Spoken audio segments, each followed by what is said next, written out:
Hey guys, welcome back to my channel. Thank you so much for clicking on today's video. My name's Brendan and today we're going to learn the iron cross.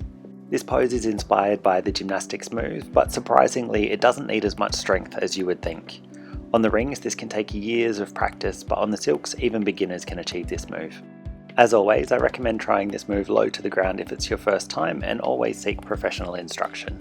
Alright, let's get started, and remember, you've got this. Reach up to separate the silks and bring both arms through the middle. Bend at your hips to create space for your hands to reach through. Take your weight in your hands, let your legs out of the climb and lift your arms out to the sides, aiming to get your hands to shoulder height. To exit, bring your hands back together and come back to a climb and allow your arms to come back through the fabrics. Let's run through that one more time with a couple of different angles so you can see the move in more detail.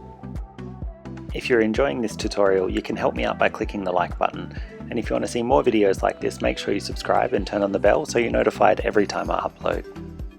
Reach up to separate the silks and bring both arms through the middle.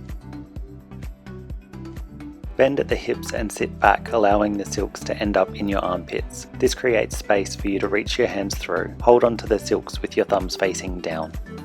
You need to externally rotate your shoulders here to reduce the pressure on your wrists. Think about turning your thumbs up towards the sky as you open your arms out. Make sure your whole body's engaged here. You should be extending your knees and pointing your toes as well. When you're ready to exit, bring your arms back together and then wrap your legs around into a climb.